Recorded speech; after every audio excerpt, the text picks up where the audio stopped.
What's up, NFL fans? What's up, PhinsTalk Nation? What's up, Dolphin fans?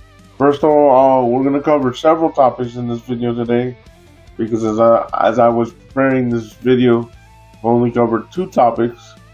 Another thing happened, and I already did a short on it on the PhinsTalk channel. The Miami Dolphins have officially entered the second round of interviews for their general manager position. Plus, I have an update on the John Harbaugh situation.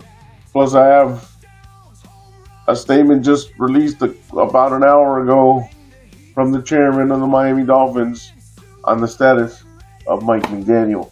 So, that is what's up on this video. Let's go ahead and get on the tracker. Then I've got some couple clips from one of the general manager candidates that the Dolphins are interviewing for the second time. And they're down to 4 finalists to become the next general manager of our Miami Dolphins. I'll go ahead and pop up this tracker when you see the video. As of yesterday at 9:20 p.m. Eastern, the final 4 candidates. Chad Alexander of the Los Angeles Chargers. He's the assistant general manager of the Los Angeles Chargers.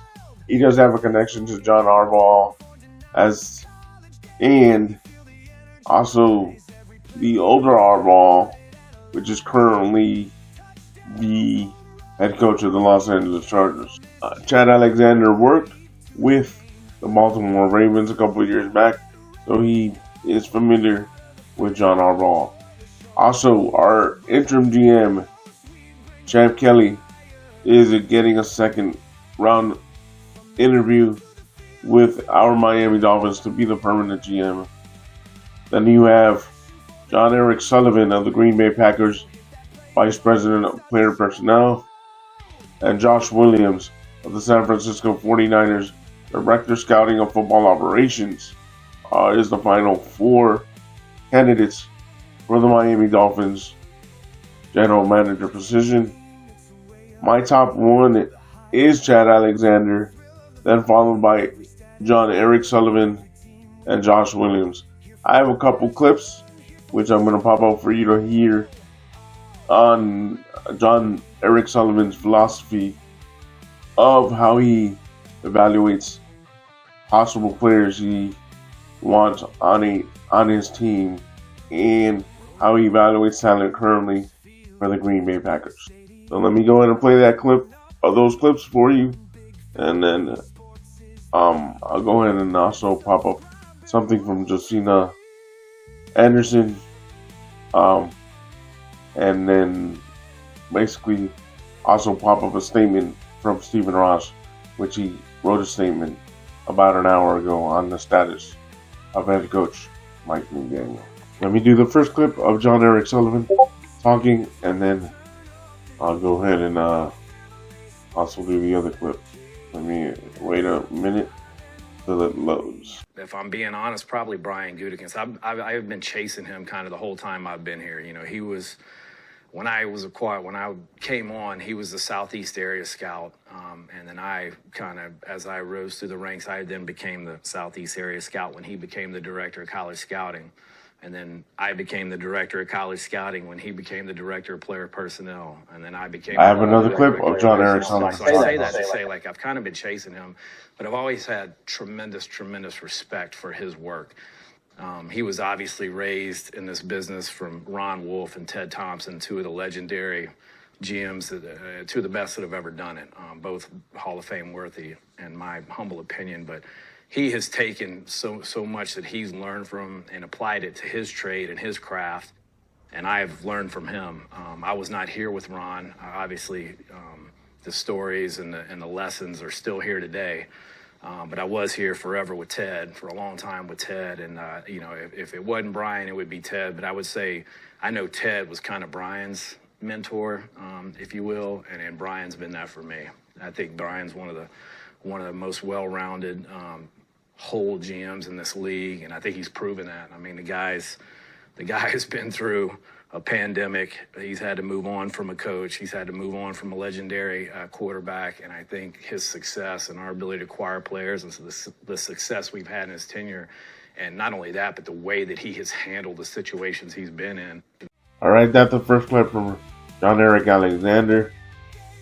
John Eric Sullivan, sorry. John Eric Sullivan, my apologies. Second clip. This is more on how he evaluates talent.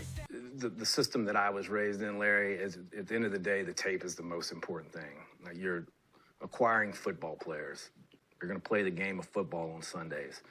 Sure, analytics is in vogue right now, and it's helpful. But analytics has been part of the equation for years. 40 times, vertical jumps, short shuttles. That's analytic data. The way we do it is we always go off the tape. We then, our area scouts that go in, we want to listen to them, see what they have to say about the player and the person as we build the board. Analytics help us identify the outliers. Hey, we got a guy way up there, and the analytics are saying that maybe he's too high, or vice versa. We haven't given this guy enough appreciation, and analytics say he should be way up the board. We need to go back and do some work on that. It helps us identify the outliers and maybe peel back the layers a little bit and go back and do some more work so that we're not missing high or low. But the analytics is not going to supersede the film. There you see, he believes in the film, does not believe in analytics, and I agree with him. The film needs to be what it needs to be. And now, this is what Josina Anderson wrote yesterday on Twitter/X. I'm told the Dolphins have been in touch with John Harbaugh per league sources. It's my understanding Todd Monken could have a path to still be Harbaugh's OC with standing other opportunities. If Monken departs Baltimore with the arrival of the Ravens' new head coach. And, ladies and gentlemen, now the statement from the chairman of the Miami Dolphins of what happened earlier today. Give me 1 second. See this as I read it. The Miami Dolphins have relieved head coach Mike McDaniel of his duties. Statement from the Miami Dolphins chairman and owner Stephen Ross. After careful evaluation and an extensive discussion since the season ended, I have made the decision that our organization is in need of a comprehensive change. I've informed Mike McDaniel this morning that he's been relieved of his duties as head coach. I love Mike and want to thank him for his hard work and commitment and energy he brought to our organization. Mike is an incredibly creative football mind whose passion for the game and his players was evident every day. I wish him and his family the best moving forward. So there you have it. Mike McDaniel has been fired. And yes, the top candidate currently for the Miami Dolphins position, coaching position, is John Harbaugh. Like always, I appreciate your support. And like always, stay positive, stay on your grind, and go Dolphins.